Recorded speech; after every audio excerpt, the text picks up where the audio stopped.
Greetings, and welcome to this Heritage Foundation podcast celebrating the 25th anniversary of the Index of Economic Freedom. I'm Ambassador Terry Miller.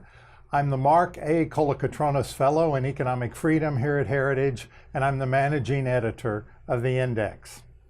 The Index of Economic Freedom has become the standard for use in evaluating economic policies in countries around the world. The reasons for that are simple. Countries that have high scores on economic freedom tend to achieve very high levels of income and prosperity. The countries that increase their levels of economic freedom tend to have high growth rates, increasing their prosperity over time. The citizens of countries with high levels of economic freedom live longer, they enjoy better health and education, and they do a better job in protecting the environment than the citizens of other countries. The rise in economic freedom over the past 2.5 decades has undoubtedly played a very important role in the decline in global poverty. Global poverty rates now are just only about 1/3 what they were 25 years ago.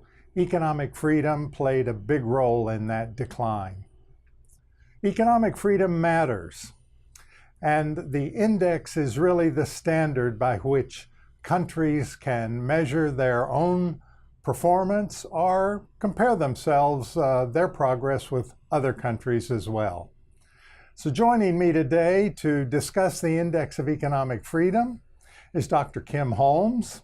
Kim is the Executive Vice President of the Heritage Foundation and was a founding editor of the Index of Economic Freedom. Welcome, Kim. It's good to be with you, Terry. I brought with me a prop, Kim. This is the very first index copy of the Index of Economic Freedom dating from 1995. You had a huge role in putting this together. That was an interesting time in the world. We had just experienced the destruction of the Berlin Wall, the lifting of the Iron Curtain across Europe. The world's changed a lot since then. I was wondering, what were the ideas that you had in mind? What were your hopes for the index when you began the project at that time? Well, it was a couple of things. As you mentioned, the Cold War had ended a few years earlier, and so it was obvious to everyone that there was a new birth of freedom around the world. And most of the talk about freedom at the time was about politics and about political freedom and about democracy and elections.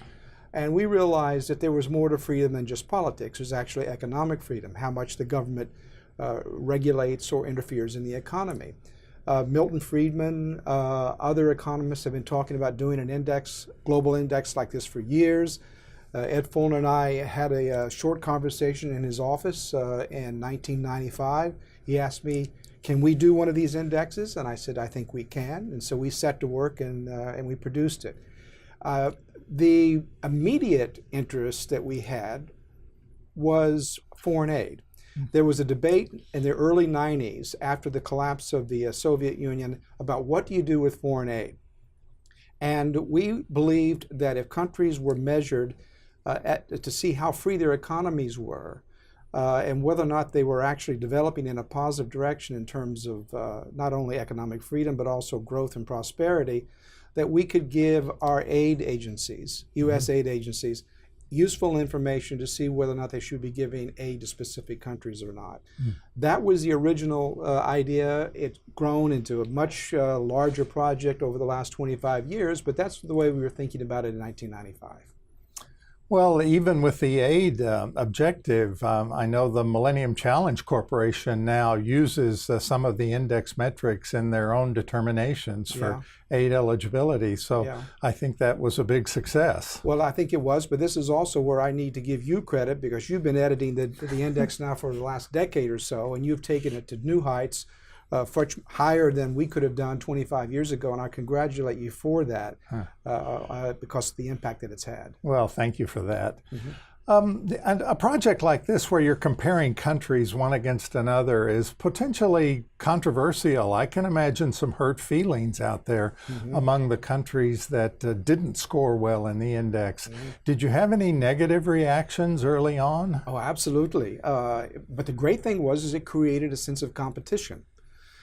Every country wanted to get a good score on the Index of Economic Freedom, because if you had a good score, you could show investors that they may want to come and invest in your country. We had instances where countries that were scoring very poorly, their ambassadors would come over to the Heritage Foundation, sit down in my office and scold me, and even give me a copy of the actual wording, if you will, from the index. Well, this is what we really think we're doing. And so we knew we were having success when they were taking it that seriously. There was the rivalry between Hong Kong and Singapore for 1 and 2, which still goes on to this day. There were countries, mainly in the developing world, who wanted to score well on the index, and that's what gave it its I think, draw and attractiveness, both in the media of these countries, but also in the way the governments even adjusted some of their policies over time in order to get a better score. We have definite evidence that Hong Kong, for example, 1 year changed its policies because it got rated down in one area the previous year.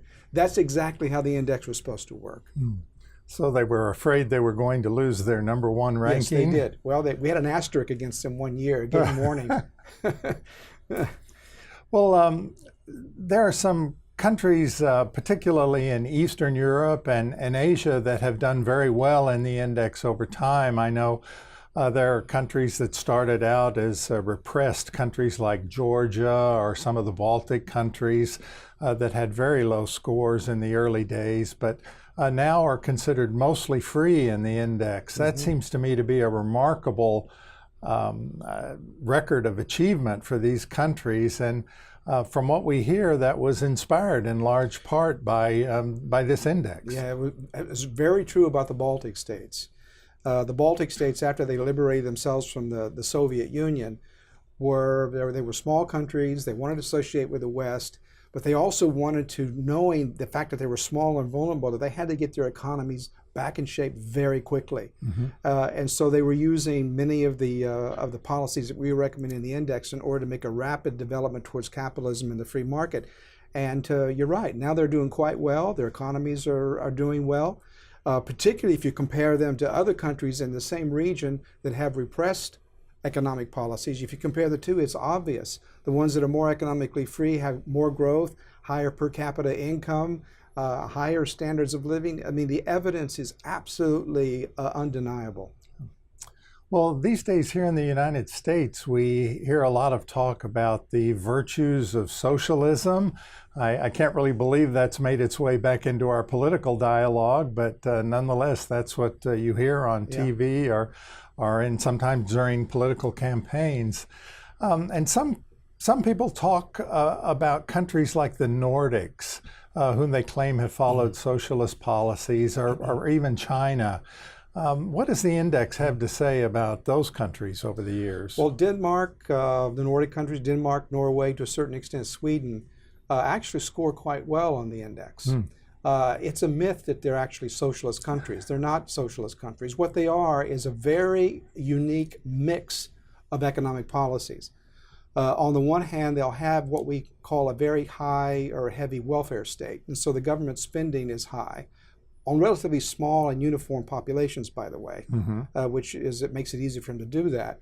But when it comes to trade, when it comes to tax policy, encouragement investment, encouraging business development, they're actually very, very free.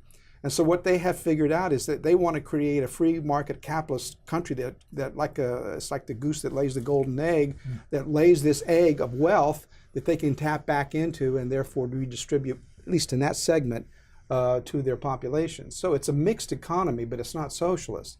This is very different than an across-the-board socialist country where on all 12 of the factors you would have heavy government intervention across the board. That's just not the case in the Nordic states. I get a lot of questions about China, and China, of course, has had an impressive record of economic growth, but from a very low base. Right. And so much of that is just an artifact of the arithmetic that That's you true. use in determining growth rates. But China also, because of its size and relative importance on the world stage, is seen as a competitor to this free market capitalist system that the index champions, really. Do you think China's performance justifies people taking a second look, or do we see enough to know that and have confidence that the things we're measuring in the index are the right things going forward? Well, China scores very poorly on the index. Right. When you look across the board, many of the sectors of their economy are heavily regulated. So the real question is why have they had this large economic growth? And you actually given part of the answer already. It's not only from a low level, it's also because China is just like the Nordic situation. It's also extremely unique. There's no other China. They have 1 billion people. When the government gets into certain sectors of the economy, it actually can grow from this low level. It can grow fast. But they're actually starting to reach the limits of that kind of state-managed growth in the last couple of years, and their growth rates are starting to go down. So at some point, they're going to have to make a decision. I think that the question about the China model is both the political side, is the authoritarian model applicable, and does it compete with us? I think in the long run it doesn't compete with the Western model. More economic freedom, more political freedom in the long term is more sustainable politically and economically. At the same time, it's only going to be attractive to authoritarian dictatorships. It is attractive to them, it is an alternative, but I'll put a bet on our side any day compared to China. One of the things that has been a pleasant surprise for me in this job is the extent to which the international community's acceptance of the principles of economic freedom that we measure in this index are so widely accepted and endorsed. As you know, I spent many years at the United Nations really fighting the battle on behalf of the free market system against socialists and communists. And at that time, I thought that competition might go on forever, but it seems to me that now, in many respects, the ideas of economic freedom that are included in this index have really triumphed and can dominate the dialogue and thinking moving forward. There's no doubt. I mean, over the last 25 years, the great untold story is the success of the global capitalist system. There's a lot of talk about gloom and doom, climate change, the whole world's going to end, but that one story gets buried. And the other story is that these other countries, you've given all the statistics, poverty is down, per capita income globally is up, growth is up, and it's clear that the countries that have more economic freedom are growing faster than those that don't. All that evidence is absolutely clear. So the reality is clear. The problem is it's a perception of politics. Even in this country, why are we talking about socialism being an option? It's like talking about feudalism in the 19th century, and that we had left feudalism way behind, and it showed itself to be an absolute failure. Why are we talking about it today? Well, that's because I think socialism is, particularly when young people in polls talk about socialism, they don't really know what it is. They don't know that it represents Stalinist Russia or even Mao Zedong and the Cultural Revolution in China. It's a symbolism of something very vague and almost mythological. And so really, if you look at all of the great challenges in the newspapers every day, what are people fighting about? They're fighting about identity politics, they're fighting about immigration, they're fighting about climate change. They're not fighting about the fundamentals of the economic system in this country, and yet they call it socialism. It's really not about socialism at all. It's such an anachronism. It's just amazing that we even use that term. Well, you mentioned climate change, which is one of the most talked about issues these days. And the basic discussion there seems to be between those who really would kill the capitalist system, cause us to have much lower levels of growth, production, consumption in our economy in order to somehow stop what they fear is going to be serious global warming in the future. And those who believe if we allow innovation and progress to continue at the same pace or even accelerated from what it's been in the past, our children and our grandchildren will be much better positioned at that point, much richer, much more capable to deal with any challenges that they may face. Is there a lesson from the index in this? Yes, there is. If you go to any country in Africa, or you go into any either existing socialist or communist country, you're going to find an environment that's devastated. And the African countries, they have low economic freedom scores. You're going to find that their environment is devastated. If you want to find clean environments, you go to countries in Western Europe and in the United States, where they have the free market system, economic freedom, that not only produces the wherewithal and the economic prosperity that allows you to use the money to solve these environmental problems, but also, as you said precisely, it allows for entrepreneurship, flexibility, diversity. Having people come together and solving the problems through the private sector is the best way to preserve the environment. This idea of a Green New Deal or green socialism, whatever you call it, where the government gets together and mandates everything without any respect whatsoever for how it's going to be done properly or done through the proper technology, is just a complete throwback in time. If you want to ruin the environment, just put the government in charge.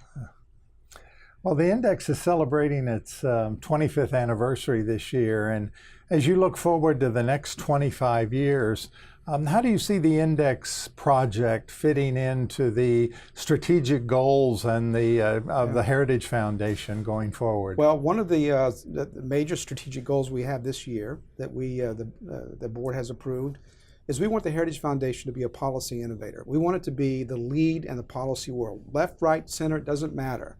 We want to come up with ideas that solve problems.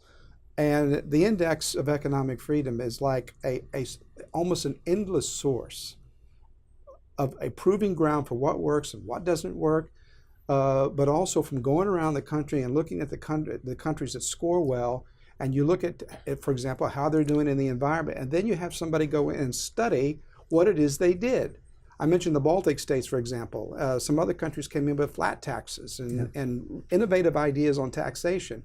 It's just like an endless source of experimentation that you can show over time whether it works or not. And so we're hoping that as we do more of these editions of the index, that we can come up with new policy innovations on what works across the board, both in social and economic policy.